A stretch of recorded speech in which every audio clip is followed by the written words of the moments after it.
வணக்கம். யோசிச்சு பாருங்க. நம்ம உடம்ப ஃபிட்டா வச்சுக்க ரொம்ப கவனமா பிளான் பண்றோம். சாப்பிடுற சாப்பாட்டுல எவ்வளோ கேலரி இருக்குன்னு கூட கணக்கு பார்க்கறோம். ஆனா நம்ம மனச மட்டும் இந்த குழப்பமான எந்நேரமும் நோட்டிஃபிகேஷன் சத்தம் கேட்கிற டிஜிட்டல் உலகத்துல தத்தளிக்க அப்படியே விட்டுடுறோம் இல்லையா? இதனால நம்ம நரம்பு மண்டலம் எப்பவுமே ஒரு விதமான பதற்றத்திலேயே, அதாவது ஒரு ஹை அலர்ட் மோட்லயே இருக்கு. இன்னைக்கு நாம அலச போற இந்த தரவுகள் நம்ம மூளையோட ஆரோக்கியத்தையும் நரம்பு மண்டலத்தையும் எப்படி ஒரு அன்றாட வழக்கத்தின் மூலமா சீராக்குறதுன்னு ரொம்ப தெளிவா காட்டுது. காலையில எழுந்ததுலேருந்து நைட்டு தூங்குற வரைக்கும் மூளைக்கு தேவையான அந்த அமைதியை எப்படி உருவாக்குறதுன்னு வாங்க பார்க்கலாம். சரி, இந்த விஷயத்தோட அடிப்படை உளவியலை முதல்ல புரிஞ்சுக்கலாம். மனநலம் அப்படிங்கிறது திடீர்னு ஒரு நாள் மலையில போய் தியானம் பண்றதால கிடைக்கிற விஷயம் இல்லைங்க. நம்ம மூளைக்கு பாதுகாப்பான உணர்வு தர அன்றாட தொடர்ச்சியான சின்ன சின்ன பழக்க வழக்கங்களால மட்டும்தான் அது உருவாகுது. நம்ம மூளை எப்போதுமே அடுத்து என்ன நடக்க போகுதுங்கிற ஒரு கணிப்பை, அதாவது ப்ரெடிக்டபிலிட்டியை விரும்புது. அந்த தன்மை கிடைக்கும்போது தான் அது தன்னோட சர்வைவல் மோட்லேருந்து வெளியே வந்து அமைதியாகுது. இன்னைக்கு நம்ம 4 முக்கியமான படிநிலைகளை பார்க்க போறோம். காலையில நரம்பு மண்டலத்தை எப்படி அமைதிப்படுத்துறது, மதிய நேரத்துல மன ஆற்றலை எப்படி பாதுகாக்கிறது, தினசரி உணர்வு பூர்வமான சுத்தம், அப்புறம் சாயந்தரம் மூளைக்கு எப்படி ஓய்வு கொடுக்கறதுன்னு தெளிவா பார்க்கலாம். இந்த மேப்பை கொஞ்சம் பாருங்க.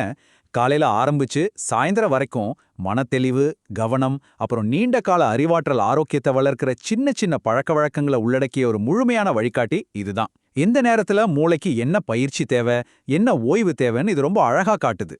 சரி, முதல்ல காலையிலேருந்து ஆரம்பிப்போம். காலை நரம்பு மண்டலத்தை அமைதிப்படுத்துதல். ஏன்னா நீங்க கண் முழிச்ச ஒரு மணி நேரம் தான் அந்த முழு நாளுக்கான உங்க மனநிலையை அடிப்படையில் முடிவு பண்ணுது. காலையில எழுந்த உடனே நம்மள பல பேர் பண்ற முதல் வேலை என்ன? போனை எடுத்து உலகத்துல இருக்கிற அத்தனை செய்திகளையும் பார்க்கறது தான். இந்த டூம் ஸ்க்ராலிங்க பண்றதை நிறுத்திட்டு மூளைக்கு அதிகப்படியான தூண்டுதல்களை உடனே திணிக்காம இந்த 3 விஷயங்களை செஞ்சு பாருங்க. டிஜிட்டல் உலகத்துக்குள் நுழைவதை தவிர்க்கவும், மனதை நிலைநிறுத்தும் பயிற்சி, அப்புறம் ஒரு உளவியல் நோக்கத்தை அமைக்கிறது. இது சும்மா ஏதோ டைம் பாஸ் பண்ற விஷயம் கிடையாதுங்க. இதுக்கு பின்னாடி ஒரு பெரிய அறிவியலே இருக்கு. இந்த காலை நேர பழக்கங்கள் மூலமா மூளையில கார்டிசால் மாதிரியான மன அழுத்தம் ஹார்மோன்களோட உற்பத்தியை நம்ம தீவிரமா குறைக்கிறோம். நாளின் முதல் சில நிமிஷங்கள்ல நீங்க உருவாக்குற இந்த உணர்வு பூர்வமான விழிப்புணர்வுனா நாள் முழுக்க வரப்போற சவால்களை சமாளிக்க உங்களுக்கு உதவுது. அடுத்து மதிய நேரம், மன ஆற்றலை பாதுகாத்தல். மதிய நேரத்துல நம்ம ஒரு விஷயத்தை புரிஞ்சுக்கணும். நம்ம கவனம் அப்படிங்கிறது ஒரு வரையறுக்கப்பட்ட ரிசோர்ஸ். ஒவ்வொரு நோட்டிஃபிகேஷன், விவாதம், கவலை எல்லாமே உங்க எனர்ஜியை சைலண்டா உறிஞ்சிக்கிட்டே இருக்கு. காக்னிட்டிவ் கிளட்டர், அதாவது அறிவாற்றல் குழப்பம். நம்ம மூளையை ஒரு கம்ப்யூட்டர் மாதிரி கற்பனை செஞ்சுக்கோங்க. ஒரே நேரத்துல 50 டேப்களை ஓபன் பண்ணி வச்சா சிஸ்டம் என்ன ஆகும்? ஹேங் ஆகும் இல்லையா? நம்ம மூளையும் அப்படிதான். இடைவிடாத தூண்டுதல்களுக்காக அது வடிவமைக்கப்படல. காலையில வந்த ஒரு எரிச்சலான இமெயில மத்தியானம் வரைக்கும் மனசுக்குள்ளே வச்சுட்டு இருந்தா அது உங்க கவனத்தை சிதறடிச்சு மனச்சோர்வுக்கு கொண்டு போயிடும். இந்த மதிய நேர சோர்வை சமாளிக்க நம்ம சில உத்திகளை ஃபாலோ பண்ணணும். கணினி திரையிலேருந்து கொஞ்சம் விலகி 1-2 நிமிஷம் சின்ன இடைவேளை எடுங்க. மல்டி டாஸ்கிங் பண்றதை விட்டுட்டு ஒரு நேரத்துல ஒரு வேலையை மட்டும் முடிங்க. அப்புறம் நெகட்டிவான உள் உரையாடலை மாத்திட்டு உங்க மேலேயே கொஞ்சம் அன்பாருங்க. இது ஏன் இவ்ளோ முக்கியம்னு பாக்குறீங்களா? 2 நிமிஷம் சின்ன பிரேக் எடுக்கிறது என்ன பெரிய விஷயமான நீங்க நினைக்கலாம். ஆனா அது உங்க ஸ்ட்ரெஸ்ஸை குறைக்கிற ஒரு ரீசெட் பட்டன் மாதிரி செயல்படுது.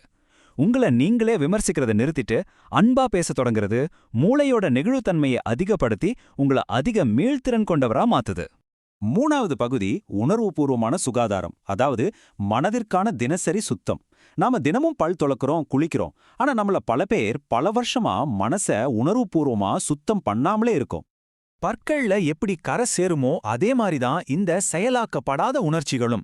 விரக்தி, குற்ற உணர்ச்சி, கோபம், பயம், ஏமாற்றம், இது எல்லாம் நம்ம கண்டுகொள்ளாம விடும்போது அது அமைதியா மூளைக்குள்ள சேர்ந்துகிட்டே இருக்கு. இது நரம்பு மண்டலத்தை ஃபைட் ஆர் ஃப்ளைட் மோட்லயே வச்சு நம்ம எனர்ஜியை முழுசா உறிஞ்சிடுது. நாளடைவுல இது எரிச்சல், கவனக்குறைவு, ஏன் உடல் ரீதியான இறுக்கத்துக்கு கூட வழிவகுக்கும். இந்த மன அழுக்க எப்படி சுத்தம் பண்றது? உங்க உணர்ச்சிகளை புறக்கணிக்காம முதல்ல அதுக்கு ஒரு பெயரிடுங்க. அப்புறம் உங்களுக்கு நம்பிக்கையான பாதுகாப்பான ஒருத்தர்கிட்ட அதை பத்தி பேசுங்க. உணர்ச்சிகளை மட்டும் தயவு செஞ்சு உள்ளேயே அடக்கி வைக்காதீங்க. இங்கதான் நரம்பியல் ரீதியான ஒரு மேஜிக் நடக்குது. சும்மா எனக்கு ஃபீலிங்கா இருக்குன்னு சொல்றதை விட எனக்கு கோவமா இருக்கு அல்லது பயமா இருக்குன்னு அந்த உணர்ச்சிக்கு சரியா பேர் வைக்கும்போது மூளையோட செயல்பாடு உணர்ச்சி மையமான அமிக்டலாவிலிருந்து தர்க்க ரீதியான சிந்தனை மையமான ப்ரீஃப்ரண்டல் கார்டெக்ஸுக்கு மாறுது. இதை இயல்பாவே உங்க மனசை அமைதிப்படுத்தி அந்த உணர்ச்சியோட தீவிரத்தை குறைக்குதுன்னு ஆராய்ச்சிகள் சொல்லுது. 4வது மாலை நேரம், மூளைக்கு ஓய்வெடுக்க கற்றுக் கொடுத்தல். இது ரொம்ப முக்கியமான கட்டங்க. நீங்க ஆபீஸ் முடிஞ்சு பிசிக்கலா வேலை செய்யறத நிறுத்தலாம். ஆனா மனரீதியா உங்களை நீங்க அமைதிப்படுத்தலைன்னா நரம்பு மண்டலம் தொடர்ந்து ஃபுல் அலர்ட்லே தான் இருக்கும். மூளைக்கு வேலை முடிஞ்சிருச்சுங்கிற விஷயமே தெரியாது. மூளைக்கு சரி வேலை முடிஞ்சுது இனிமே ரெஸ்ட் அப்படிங்கிற சிக்னலை கொடுக்க இந்த 3 விஷயங்களை பண்ணணும். தூங்குறதுக்கு 1 மணி நேரத்துக்கு முன்னாடியே மொபைல் பார்க்கறத நிறுத்திடுங்க. இன்னைக்கு நாள் எப்படி போச்சுன்னு சிந்திச்சு பாருங்க. அப்புறம் ஒரு 3 விஷயத்துக்காக நன்றி உணர்வோட இருங்க. இத கொஞ்சம் கவனிங்க. நாளைக்கு என்ன ஆகுமோ, நான் ஏன் இப்படி இருக்கேன்னு பயப்படுறது சுழற்சி சிந்தனை, அதாவது ரூமினேஷன். இது பதற்றத்தை மட்டும்தான் உருவாக்கும். ஆனா இன்னைக்கு நான் என்ன கத்துக்கிட்டேன், எது நல்லா நடந்துச்சுன்னு யோசிக்கிறது ஆரோக்கியமான சிந்தனை. இது மூளையோட அறிவாற்றல் வளர்ச்சியை உருவாக்குது. இப்படி பண்றதால நீங்க சும்மா ரிலாக்ஸ் மட்டும் ஆகல, உங்க மூளை ஸ்ட்ரெஸ்ஸை வெளியேத்தி ஆழ்ந்த தூக்கத்துக்கும் அறிவாற்றல் மீட்புக்கும் தேவையான மெலட்டோனின் ஹார்மோன் உற்பத்தியை அதிகரிக்குது. தினசரி நன்றி உணர்வோட இருக்கிறது எப்ப பாரு ஆபத்துகளை தேடுறதை விட்டுட்டு பாசிட்டிவான விஷயங்களை பார்க்க உங்க மூளைக்கு ஒரு சூப்பரான ட்ரைனிங் கொடுக்குது. கடைசி பகுதிக்கு வந்துட்டோம். நிலைத்தன்மையின் உளவியல், சிறிய பழக்கங்கள், வலிமையான மனம். இதிலிருந்து நாம தெரிஞ்சுக்க வேண்டிய ஒட்டுமொத்த பாடம் என்னன்னா, மனநலம் அப்படிங்கிறது எப்போதாவது செய்யற பெரிய விஷயங்கள்ல இல்ல, தினசரி செய்யற சின்ன சின்ன பழக்கங்கள்ல தான் வளருது. ஒரு வழக்கம் அப்படிங்கிறது மனசுக்கான சிறை கிடையாது, அது மனத்தெளிவுக்கான ஒரு சப்போர்ட் சிஸ்டம். தினமும் செய்யற சின்ன சின்ன பெர்ஃபெக்ட் இல்லாத பழக்கங்கள் கூட மூளைக்கு ஒரு பெரிய உளவியல் பாதுகாப்பை உருவாக்குது. ஆரோக்கியமான மனசை வளர்க்க உங்களுக்கு ஒரு குறையற்ற வாழ்க்கை தேவையே இல்லைங்கிறதை இது ரொம்ப தெளிவா நிரூபிக்குது. ஸோ நாளைக்கு காலையில நீங்க எப்படி உங்க நாளை தொடங்க போறீங்கன்னு யோசிக்கும்போது இந்த ஒரு கேள்வியை உங்ககிட்ட விட்டுட்டு போறேன்.